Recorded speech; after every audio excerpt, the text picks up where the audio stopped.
Shalom. Salam sejahtera di dalam kasih Tuhan kita Yesus Kristus. Indah sekali pujian, penyembahan di mana kita naikkan kepada Tuhan asal dengan hati yang sungguh, hati yang rindu dan pikiran yang terpusatkan kepada Tuhan. Saya yakin Allah sempurnakan pujian penyembahan kita dan Tuhan menerima. Amin Bapak Ibu, karena itu sesuatu yang sangat indah. Saya membaca Bapak Ibu mengenai dua orang Inggris pada tahun 1924. Dua orang Inggris pemuda-pemuda, yang satu bernama Eric Liddell, yang satu bernama Harold Abraham. Nah Bapak Ibu, dua anak muda ini dikirim dari Inggris naik kapal laut menuju ke Paris untuk mengikuti Olimpiade tahun 1924. Mereka keduanya adalah pelari Bapak Ibu. Jagonya hanya lari. Dan ketika mereka itu dikirim sampai ke sana, ada latihan-latihan, kemudian juga ada makan-makan, penyambutan. Sebelum mereka itu masuk di dalam pertandingan untuk membela bangsa dan negara mereka. Eric Liddell adalah seorang pemuda yang cinta Tuhan. Sungguh-sungguh sekali dengan Tuhan. Di dalam hidupnya dia punya satu prinsip. Yaitu bahwa dia hari Minggu hanya ke gereja, urusan sama Tuhan, tidak lakukan yang lain. Ternyata Olimpiade di mana pertandingan lari tersebut dilakukannya pada hari Minggu bertabrakan dengan batinnya, bertabrakan dengan apa yang dia anggap di mana hari Minggu, hari Sabat, saya tidak boleh lakukan apa-apa kecuali ke gereja, hanya itu. Jadi ketika mereka tahu bahwa dia berkata hari Minggu, pokoknya kalau kena hari Minggu aku tidak lari. Di dalam pesta malam itu Bapak Ibu, maka selain makan-makan, mereka juga kemudian panggil orang-orang yang berpengaruh.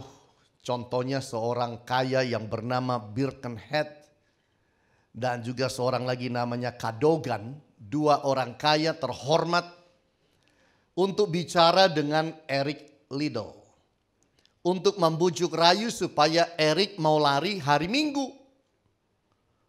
Mereka bilang kita harus duduk dan bicara dan ambil keputusan yang penting ini. Tetapi orang kaya satunya, Cadogan, berkata, kita sudah ambil keputusan, Anda harus lari. Karena untuk itulah engkau dikirim ke sini. Membela bangsamu dan negaramu. Dia berkata, keputusan saya pun sudah final. Saya tidak akan lari di hari Minggu. Paksa bagaimanapun tidak berhasil. Hari Minggu itu lari 100 meter Bapak Ibu. Jagonya Eric Liddell dan temannya Harold adalah lari 100 meter. Pertandingan 100 meter mereka selalu juara di negara mereka. Pada hari pertandingan itulah yang menang adalah sang temannya dia, Harold Abraham.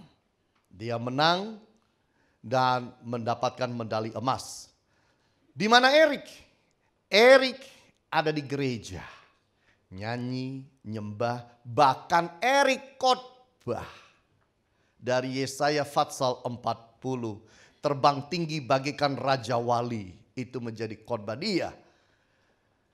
Selesai khotbah dia mampir ke pertandingan untuk hanya lihat dan memberikan support kepada temannya si Harold Abraham yang akhirnya jadi juara. Hari itu begitu banyak pro dan kontra. Yang cinta Tuhan berkata memang hebat dan benar dong, Minggu gak lari. Tapi yang lain yang jauh lebih banyak tidak bisa mengerti kenapa Eric Liddell itu yang sudah diutus negaranya tidak berlari di hari Minggu membela kehormatan dan martabat bangsa negaranya. Segala macam suara positif negatif dia tampung, dia biarin saja Bapak Ibu. Kemudian ada yang lari 400 meter. Lari 400 meter bukan keahlian daripada Eric Liddell. Sama sekali bukan. Tidak pernah dia berlari 400 meter. Tidak pernah bertanding 400 meter. Tapi dia mendaftarkan lari 400 meter tersebut. Disitulah kemudian terjadi sesuatu. Eric Liddell yang tidak pernah lari 400 meter, tidak pernah bertanding 400 meter, tidak pernah dipersiapkan lari 400 meter, hari itu dia juara. Juara 1, mendapat medali emas, dan dia memecahkan rekor terbaru lari lebih cepat dari siapapun sebelumnya di range 400 meter. Kemenangan dia raih. Bapak Ibu, Tuhan selalu menolong orang yang mendahulukan akan dia. Amin Bapak Ibu. Hanya Allah yang mengerti hati Eric Liddell. Sementara dunia mentertawakan, dunia menyayangkan, dunia mencemooh, Allah menghargai dan memberikan kemenangan kepadanya di lari 400 meter. Bapak Ibu yang Tuhan Yesus kasih, saya yakin dan percaya setiap kita ingin hidup berkemenangan. Semua kita, siapapun kita, tidak ada satu yang mau hidup itu dikalahkan. Tetapi seringkali Bapak Ibu, kita jatuh bangun di dalam permasalahan.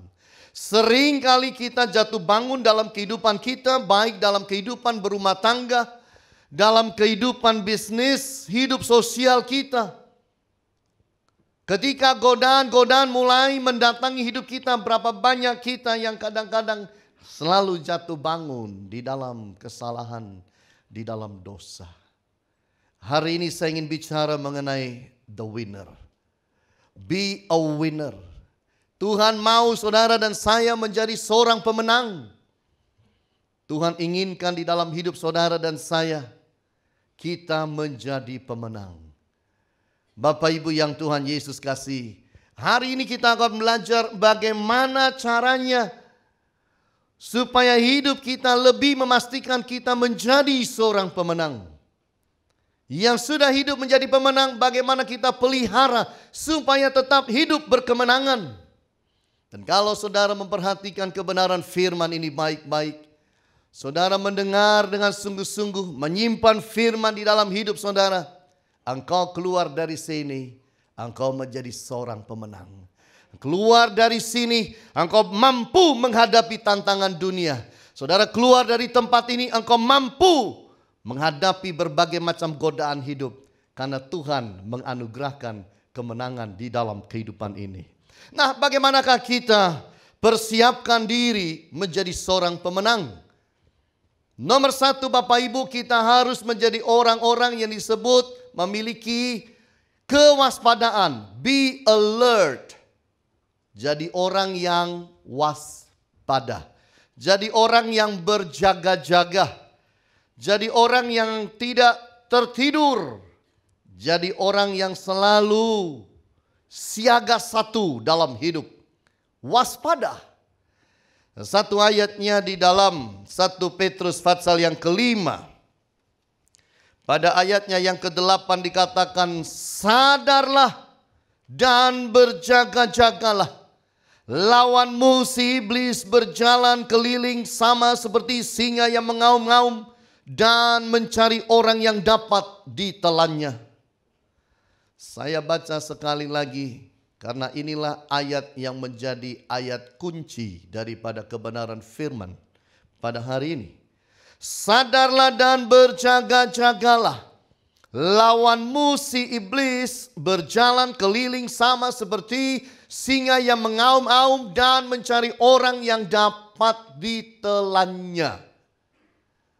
Bapak Ibu, berarti ayat-ayat ini mengajarkan banyak sekali kepada kita. Kita diajar untuk be alert, sadar, berjaga-jaga, mawas diri. Jangan sampai kita menjadi orang yang lenggang kangkung kemudian dikalahkan oleh si jahat. Nah, untuk supaya kita hidup berkemenangan, kita harus memahami strategi setan. Pahami strategi setan. Ada beberapa strategi setan yang harus saudara dan saya kenali, pahami, supaya kalau itu dialamatkan kepada kita, kita dengan mudah bisa mematahkannya. Strategi yang pertama adalah tipu muslihat. Ini yang selalu menjadi serangan favorit setan di dalam kehidupan kita. Tipu muslihat, Efesus 6 ayat yang ke-11. Kenakanlah seluruh perlengkapan senjata Allah, supaya kamu dapat bertahan melawan apa? Tipu muslihat iblis. Jadi iblis itu senjatanya tipu muslihat. Tukang tipu, pembohong. Itulah setan. Itu sebabnya Adam dan Hawa yang dilarang makan buah terlarang, jadinya ngambil buah itu dan makan karena ditipu. Kalau kita tidak mengerti firman, anak-anak Tuhan bisa ditipu untuk berbuat dosa. Serangan langsung tidak mudah menghancurkan kita. Tapi kalau tipu sangat mudah.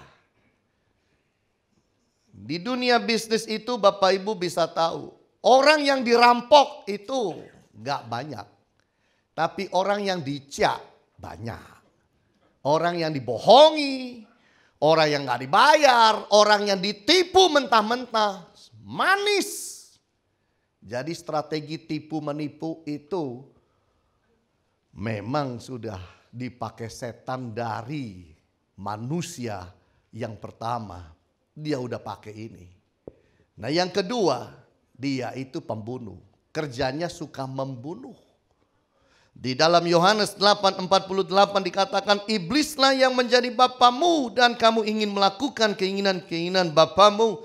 Ia adalah pembunuh manusia sejak dari semula dan tidak hidup dalam kebenaran, sebab di dalam dia tidak ada kebenaran. Apabila ia berkata dusta, ia berkata atas kehendaknya sendiri, sebab ia adalah pendusta dan bapa segala dusta.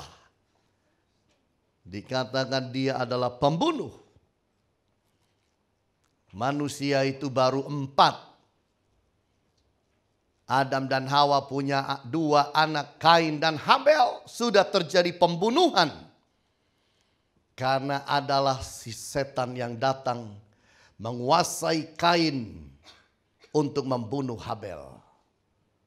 Bapa yang pembunuh. Itulah iblis. Dia juga dikatakan dia pendusta. Tidak ada kebenaran di dalamnya. Sama sekali. Apabila ia berkata dusta, ia berkata atas kehendaknya sendiri. Sebab ia adalah pendusta, ditekankan lagi. Dan ia adalah bapa segala dusta. Jadi kalau saudara termasuk orang Kristen yang sering kali bohong, dusta. Saudara punya bapa rohani yang namanya setan. Kan begitu. Dia bapa segala dusta. Saya punya teman waktu SMP, kerjaannya itu bohong. Walaupun tahu dia ketahuan, hanya nyengar-nyengir. 2 menit lagi, bohong lagi. Hidupnya itu hanya dari satu kebohongan ke kebohongan yang lain. Kumpul, duduk 3 jam, itu 10 kebohongan bisa disebut Bapak Ibu. Dan kalau ketahuan cuma nyengar-nyengir tanpa rasa salah. Semoga sudah berubah dan bertobat. Firman mengajarkan tidak ada kebenaran di dalam dia. Jadi saya aneh banget kalau ada orang kemudian lihat orang kerasukan setan lalu diwawancara. Apa gunanya diwawancara? Alkitab saja sudah bilang tidak ada kebenaran di dalamnya. Jangan pernah wawancara kepada setan. Tantan, asal usulmu gimana ya? Gimana caranya jadi setan? Enak nggak ya? Dan lain sebagainya. Jangan pula menginjili. Tidak pernah diajar menginjili kepada setan, Bapak Ibu. Mana ayatnya? Tunjukkan kepada saya. Paling-paling salah ayat, salah mengerti ayat yang dipakai. Beritakanlah Injil kepada segala makhluk. Oh, setan kan makhluk halus. Jadi kan termasuk makhluk, jadi setan juga harus diinjili. Allah penuh kasih, Allah juga mengasihi setan. Baca baik-baik di Alkitab. Iblis adalah musuh Allah dan manusia. Jangan lagi dibuat yang lain, Bapak Ibu. Hidup itu hati-hati. Jangan si pendusta membohongi kita. Hati-hati. Lalu juga dikatakan yang keempat, strategi setan adalah membutakan kita dari kebenaran. Dibutakan kita dari kebenaran. Dalam 2 Korintus pasal yang keempat ayat 4 dikatakan, yaitu orang-orang yang tidak percaya, yang pikirannya telah dibutakan oleh ilah zaman ini. Sehingga mereka tidak melihat cahaya Injil tentang kemuliaan Kristus yang adalah gambaran Allah. Kalau pikiran manusia udah dibutakan, manusia tidak bisa bedakan mana kebenaran, mana yang bukan. Kalau manusia sudah dibutakan dari kebenaran, pasti jalannya banyak salahnya. Susah membedakan mana sekretaris, mana istri. Susah. Susah membedakan. Harus menikah dengan yang laki-laki atau yang lain. Susah. Karena sudah dibutakan. Ini firman. Jadi hati-hati di dalam hidup saudara. Jangan sampai setan melancarkan strategi ini bahwa di mana hidup saudara dan saya dibutakan dari kebenaran. Sehingga kita akan hanya berkutat-katit dalam kesalahan demi kesalahan terus menerus.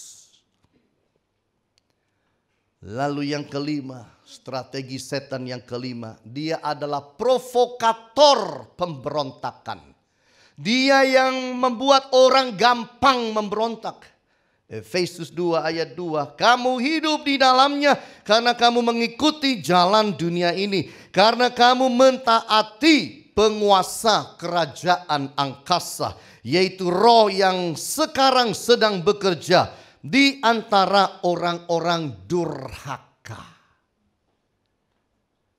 Jadi firman mengajarkan, kalau mentaati penguasa kerajaan angkasa, mentaati kuasa-kuasa kegelapan, kita akan pasti dipimpin untuk memberontak kepada Allah yang hidup. Memberontak pada firman. Hati-hati. Baca Alkitab selalu bilang, gak percaya aku, mosok sih. Terus aja begitu. Pendeta khotbah disanggah terus, tapi dalam hati. Di muka senyum-senyum. Mosok sih Pak. Sing kenal lah Pak. Aduh, teori. Terus menyanggah, hati-hati. Jangan-jangan kita diprovokasi untuk memberontak kepada kebenaran firman. Lalu dipakai yang keenam, yaitu akar pahit. Akar pahit. Di dalam Ibrani pasal 12 ayat yang ke-15. Jagalah supaya jangan ada seorang pun menjauhkan diri dari kasih karunia Allah, agar jangan tumbuh akar yang pahit yang menimbulkan kerusuhan dan yang mencemarkan banyak orang. Setan itu bisa pakai akar pahit. Setan bisa memprovokasi kita, menebarkan kepahitan dalam diri kita. Kalau rumah tangga itu suami pahit sama istri atau istri pahit sama suami, rumah tangga itu hanya rumah tangga formalitas. Orang tua pahit sama anak, anak pahit sama orang tua, menantu pahit dengan mertua. Anak pahit dengan ipar, hati-hati. Akar pahit itu bahaya. Racun itu. Menghancurkan relationship. Menghancurkan hubungan yang baik. menghancurkan apa-apa yang baik dalam dunia, mencemarkan apa-apa yang sudah bagus. Kalau ada satu orang dengan akar kepahitan, dia buka mulut, coba hitung berapa yang keracunan. Lalu juga menjadi pahit, lalu juga menjadi negatif, lalu kemudian menjadi pemberontak. Hati-hati, jaga hati kita. Jangan ada akar pahit. Akar pahit juga bisa menyerang hamba-hamba Tuhan. Bisa menyerang para pendeta. Kalau sudah terserang, pahitnya tumpahnya dari mimbar. Bahaya. Siapa yang diracuni? Jemaat. Itu hati-hati. Saya jaga hati saya, jangan sampai ada akar pahit. Bahaya sekali. Ini adalah serangan setan yang tidak kelihatan. Tidak bisa kelihatan. Lalu berikutnya percabulan. Kerja setan lewat percabulan. Anak-anak muda dengar ini. Efesus pasal yang kelima ayat yang ketiga. Tetapi percabulan dan rupa-rupa kecemaran atau keserakahan disebut saja pun jangan di antara kamu sebagaimana sepatutnya bagi orang-orang kudus. Jangankan berbuat, dibicarakan aja jangan. Ini yang kita harus hati-hati jaga diri kita. Serangan setan bagi anak-anak muda zaman sekarang itu sangat mudah. 30 tahun yang lalu, yang namanya pornografi sulit ditemukan di Indonesia. Kecuali orang pergi ke luar negeri, bawa pulang majalah porno. Tapi zaman sekarang, anak SD ambil HP, gadget, mau buka situs apapun, pasti bisa. Itu bahayanya. Semakin merajalela di akhir zaman. Zaman dahulu kita itu mainan dengan kulit jeruk. Bikin mobil-mobilan, tarik pakai benang. Itu aja udah happy banget, happy lah. Korek api punya kotak. Ikat satu dengan yang lain, sepur-sepuran. Oh, udah happy. Zaman sekarang, coba lihat anak bayi masih setahun. Coba kasih HP, langsung happy banget. Kayak-kayaknya udah ngerti. Anak umur 4 tahun minta gadget. Coba pikir. Ya enggak?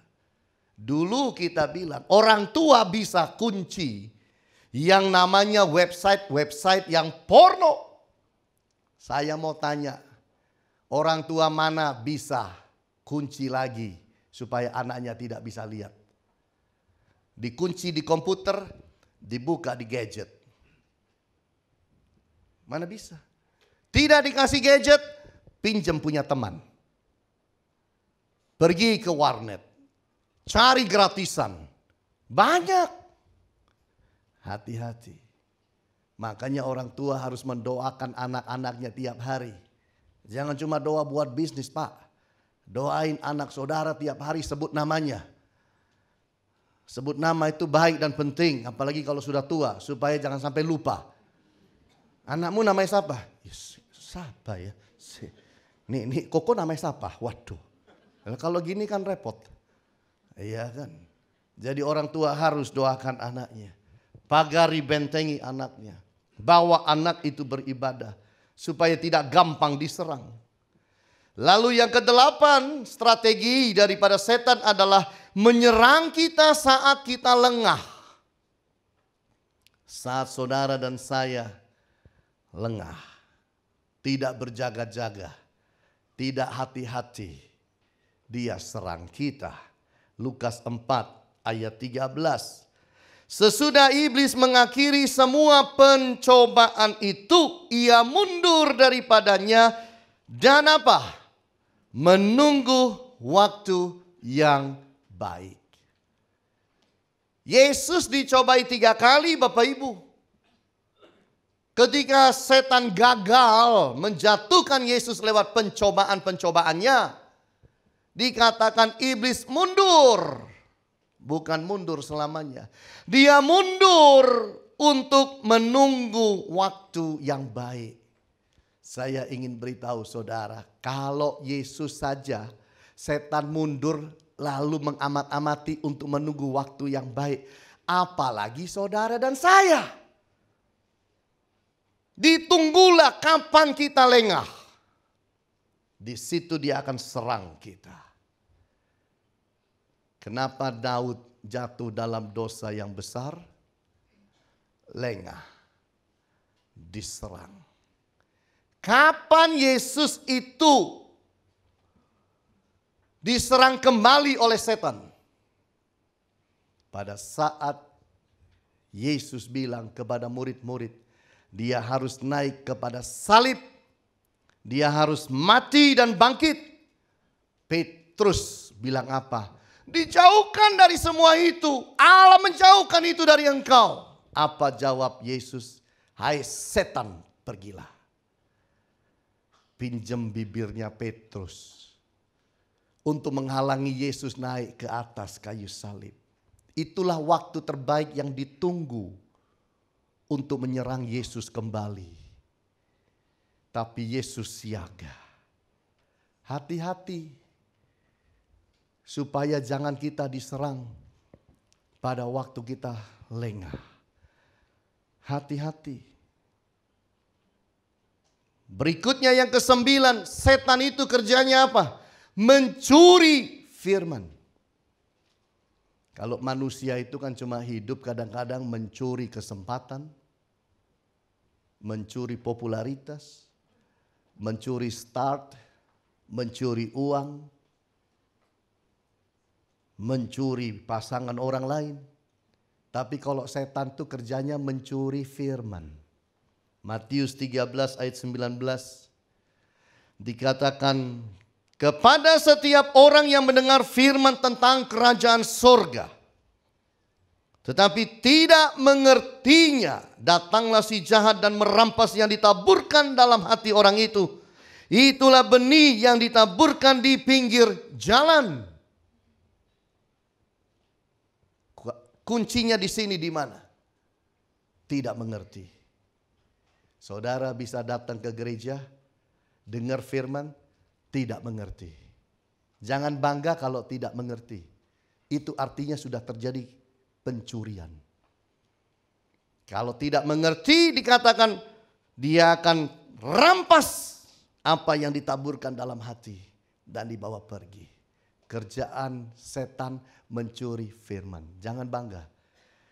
Kalau saudara pulang sampai parkiran, ya Pak Khotbah tadi, gak ngerti aku, cuma ya lumayan enak lah deh itu. Oh, itu udah kecurian Bapak Ibu. Kalau tidak mengerti firman, kecurian. Strategi setan kalau di dalam gereja membuat saudara dan mencuri firman adalah dengan meniup mata saudara. Tidur. Kalau ada yang ketiduran di sini, percaya saya, sedang mengalami dicuri setan. Coba lihat kiri kanan, ada yang tidur nggak? Lihat. Pasti ada. AC begini enak, duduk begini enak. Itu. Kadang-kadang saya suka lihat jemaat yang ketiduran dengar khotbah. Saya udah teriak-teriak masih bisa tidur. Tapi herannya orang yang sama aja. Nggak ada orang lainnya, cuma dia aja. Kalau tidurnya itu sebebas-bebasnya berekspresi ria. Ada orang tidur itu malu-malu kan. Sendenan sama pasangannya. Tutup pakai kertas. Tapi yang ini selalu saya lihat dengan sebebas-bebasnya. Saya merasa kepingin turun dari mimbar, mendatanginya, mengambil garam, taruh di atas. Nanti kira-kira dia begini. Kemudian saya ambil nakua, silakan minum. Hati-hati.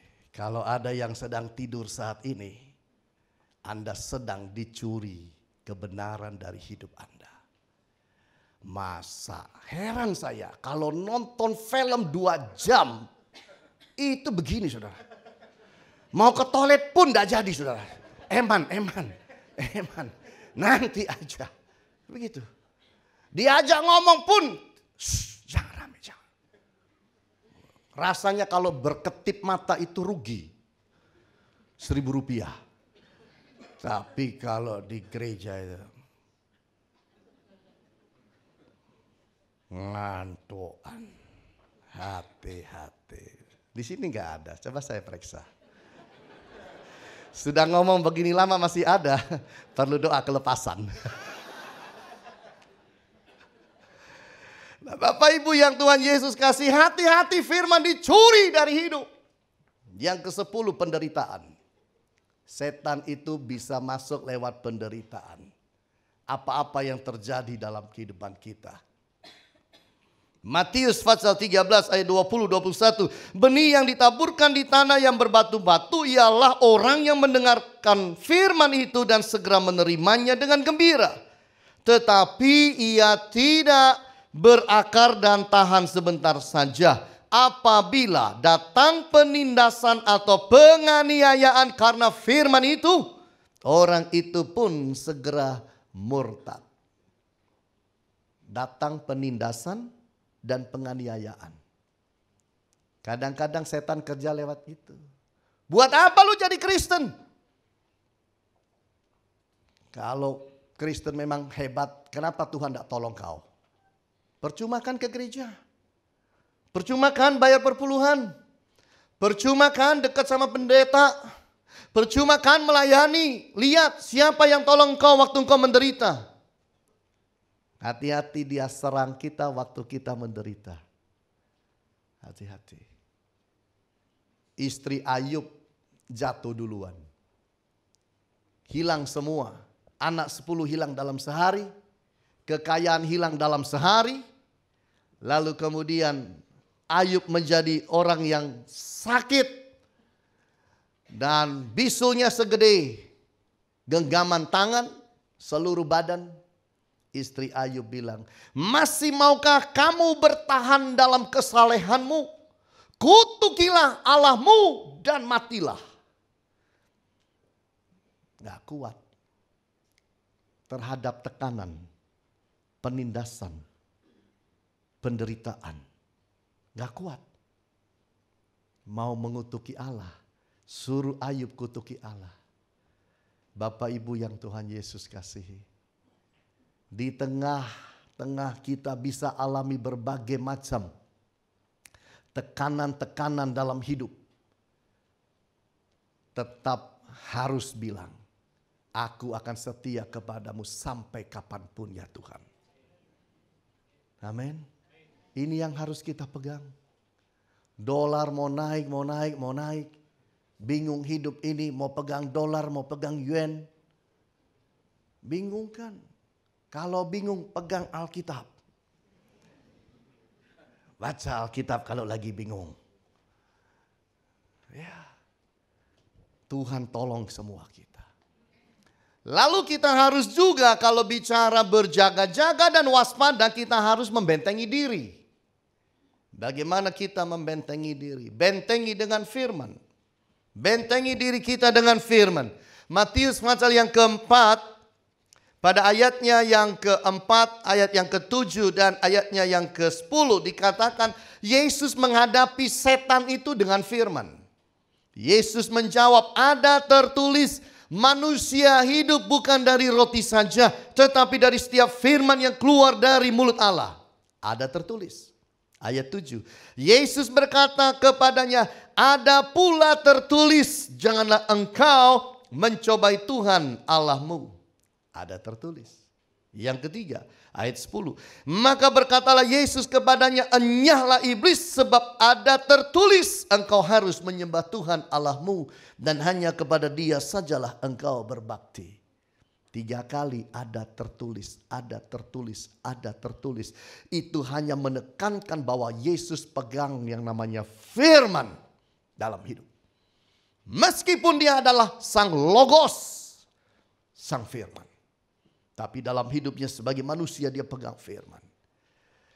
Ini mengajarkan saudara dan saya. Pegang firman. Pegang firman. Jangan jadi orang yang bilang gini, loh saya nggak baca Alkitab, nggak apa-apa itu. Tidak apa-apa, sungguhan. 6 bulan loh nggak baca Alkitab. Nggak kurang apa-apa. Sungguhan. Tambah cuan terus bisnis ini. Oh, hati-hati. Sekali iblis tembak kita bisa nggak bangun Bapak Ibu. Hati-hati dalam hal ini. Bentengi diri dengan firman. Yesus aja pakai firman. Tingkatkan doa. Di dalam Markus 14:38. Berjaga-jagalah dan berdoalah supaya kamu jangan jatuh ke dalam pencobaan. Roh memang penurut, tetapi daging lemah. Hati-hati. Tuhan tekankan untuk berdoa dan berdoa dan berdoa. Lalu disiplin puasa. Lukas 4 ayat 2, di situ ia tinggal 40 hari lamanya dan dicobai iblis. Selama di situ ia tidak makan apa-apa dan sesudah waktu itu ia lapar. Jadi Yesus penuh firman, Yesus penuh doa, Yesus berpuasa, itu membawa Yesus berkemenangan menghadapi pencobaan-pencobaan setan. Yang keempat adalah mengerti firman. Tadi ayatnya sudah kita baca. Harus mengerti, kalau tidak ayat-ayat dan firman dirampas dari hidup. Nomor 5, tanamkan diri dalam fellowship. Tanamkan diri kita dalam fellowship. Hidup beribadah. Ini dalam anggota yang banyak. Tapi ada ibadah dalam kelompok yang kecil. Ada ibadah dalam kelompok di mana kelompok orang tua, anak. Itu penting. Ibrani 10 ayat yang ke-25. Janganlah kita menjauhkan diri dari pertemuan-pertemuan ibadah kita. Seperti dibiasakan oleh beberapa orang. Tetapi marilah kita saling menasehati dan semakin giat melakukannya. Menjelang hari Tuhan yang mendekat. Jadi jangan menjauhkan diri dari pertemuan-pertemuan ibadah. Dulu masih naik sepeda engkol. Seminggu ibadah 5 kali. Doa pagi datang. Doa malam datang. Hari Minggu 3 kali. Wah, hebat. BBC datang. Ladies pun ikut datang. Wah, 5. Setelah kemudian diberkati luar biasa. Ini hilang satu-satu ibadahnya. Jawabnya sibuk, sibuk, sibuk, sibuk. Hanya minggu. Minggu pun nyaris tidak datang. Tapi masih datang. Tapi 4 ibadah lain sudah hilang. Hati-hati. Supaya jangan setan ambil kesempatan tembak kita. Pertahankan yang baik dalam hidup. Tuhan mau saudara waspada. Bulan depan, saya baru baca ini. Bulan depan ada perusahaan alarm bikin alarm baru, Bapak Ibu. Zaman sekarang dari dulu sampai sekarang alarm itu semua alarm sama. Boleh bunyinya beda, tapi fungsinya sama. Boleh bentuknya beda, warna beda, tapi sama. Kalau suami pasang alarm jam 7, istri pasang jam 4. Maka saudara, jam 4 bunyi dulu, suami pun kaget bangun. Padahal alarmnya harusnya jam 7. Nah, bulan depan ini ada alarm keluar baru. Namanya Kickstarter. Di mana alarm ini dibuat luar biasa. Hanya berbunyi bagi yang pasang. Jadi kalau Ibu Agnes pasangnya jam 5. Saya pasang jam 6. maka alarm akan bunyi 2 kali. Waktu jam 5 yang bangun hanya Ibu Agnes. Waktu jam 6 sayalah yang bangun. Kalau seorang punya papa, mama, anak-anak tidur barengan sekamar. Papa jam 5, mama jam 6, adik 1 jam 7, 1 jam 8. Maka alarm akan bunyi 4 kali, tapi 4 kali bunyi hanya masing-masing. Yang jam 5 hanya bapaknya yang bangun, yang lain tidak dengar. Jam 6 hanya yang ibunya bangun, yang lain tidak dengar. Jam 7 anak yang 1 dengar, yang lain tak dengar. Yang berikutnya jam 8 bunyi, hanya dia yang dengar. Kalau sekarang kan rame-rame. Saudara nggak pakai alarm, kalau pasanganmu pakai alarm, kalau dia bunyi ya bunyi. Kaget, sama-sama kaget. Aduh, lagu kok kenceng amat sih? Kan gitu, ya kan, dan segala macam. Ya, ini akan ada alarm baru. Well, dia pakai cahaya dan dia pakai suara yang hanya orang yang setel itu yang akan bisa bangun. Gimana ceritanya? Karena saya belum beli, jadi nggak bisa ngomong banyak. Ya Bapak Ibu. Tapi ini menerangkan kepada kita bahwa kita harus hidup itu memang waspada. Setiap kita mari bangun kewaspadaan. Supaya kita hidup jalan siaga 1 secara rohani. Supaya iblis tidak cari masalah dengan kita dan hancurkan kita. Yang kedua Bapak Ibu, kita mau lihat bagaimana hidup menjadi seorang pemenang. Be brave. Jadilah orang yang berani. Be brave. Jadi orang yang berani. Kristus itu sudah mengalahkan segala sesuatu di atas kayu salib Bapak Ibu. Di dalam ayatnya yang Filipi 2 ayat 7 sampai 11 dikatakan, melainkan telah mengosongkan dirinya sendiri dan mengambil rupa seorang hamba dan menjadi sama dengan manusia, dan dalam keadaan sebagai manusia ia telah merendahkan dirinya dan taat sampai mati, bahkan sampai mati di kayu salib. Itulah sebabnya Allah sangat meninggikan dia dan mengaruniakan kepadanya nama di atas segala nama. Jadi Yesus sudah berkemenangan. Itu sebabnya kita harus berani. Allah kita menang. Kita harus punya keberanian di dalam kehidupan kita. Nah Bapak Ibu yang Tuhan Yesus kasih, bukan hanya Kristus menang, Kristus ada di dalam kita. Ini penting. Dia ada di dalam kita. Makanya kita harus berani. Di dalam Alkitab kalau saudara baca, ada 360 ayat yang bilang jangan takut. Karena manusia pada dasarnya gampang takut. Itu sebabnya ada begitu banyak ayat yang mengatakan jangan takut.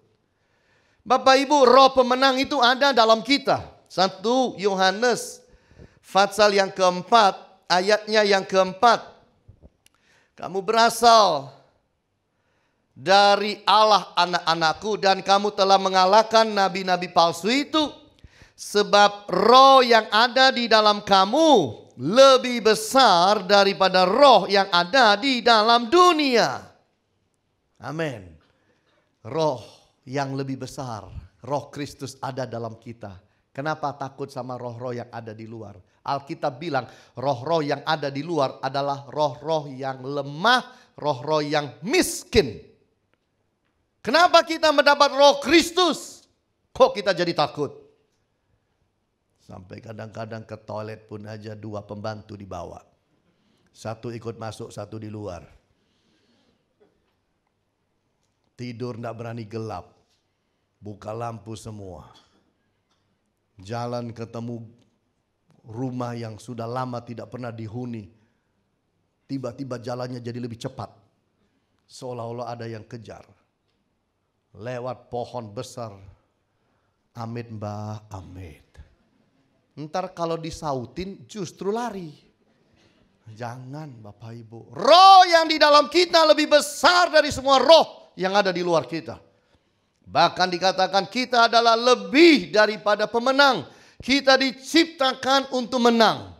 Roma 8:37, tetapi dalam semuanya itu kita lebih daripada orang-orang yang menang oleh Dia yang telah mengasihi kita.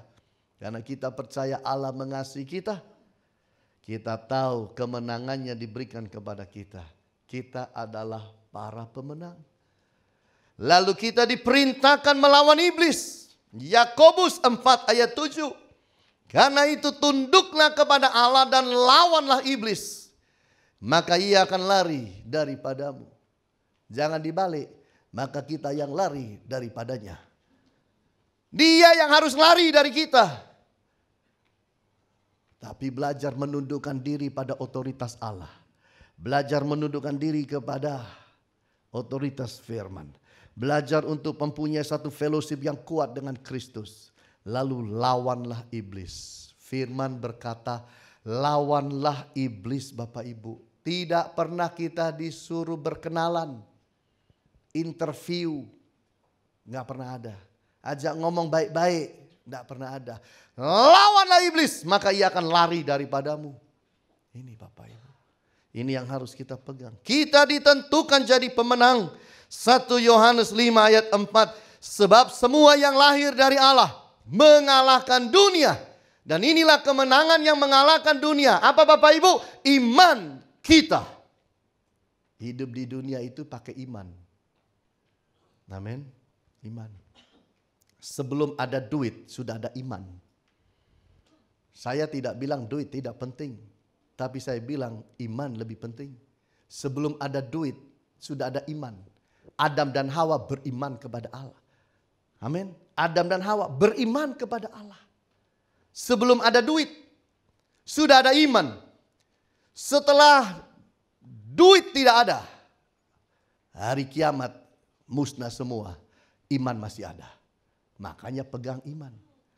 3 itu yang besar. Iman, pengharapan, kasih. Amin Bapak Ibu. Pegang yang penting. Pegang. Cintai yang benar. Be brave. Jadilah pemenang. Saya baca kisah mengenai pendeta John Ortberg yang menulis buku. Bagaimana bukunya dipersiapkan untuk mereka-mereka yang masuk ke dalam hutan rimba supaya bisa hidup. Salah satu yang ditulis di dalamnya bagaimana kalau diserang oleh anaconda. Anaconda itu adalah ular yang besar. Badannya aja seperti batang pohon. Pernah dulu sekali saya baca di surat kabar kita. Adanya orang-orang tentara-tentara di sana yang duduk makan pagi. Dan mereka sedang duduk makan pagi. Lama-lama baru sadar yang diduduki adalah tubuh anaconda. Untung anacondanya nggak lagi lapar.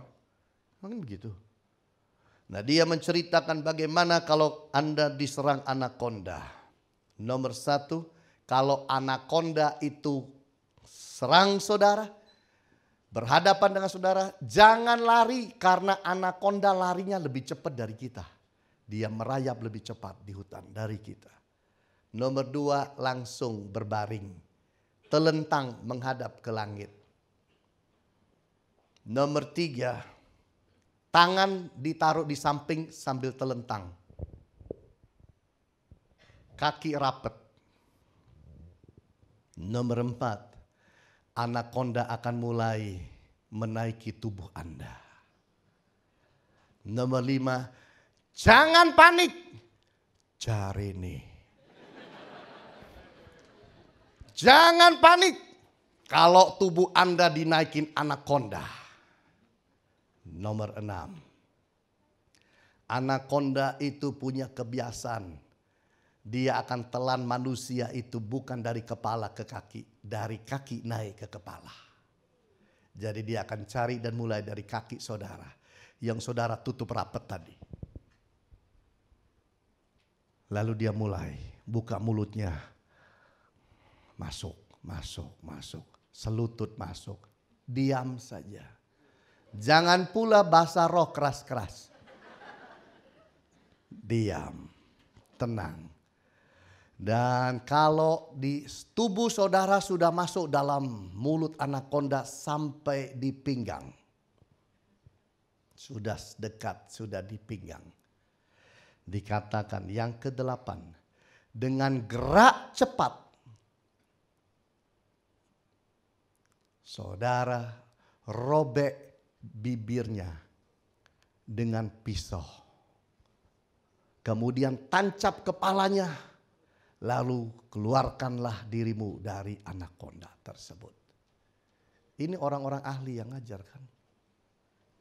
Nomor 9. Pastikan pisau Anda tajam.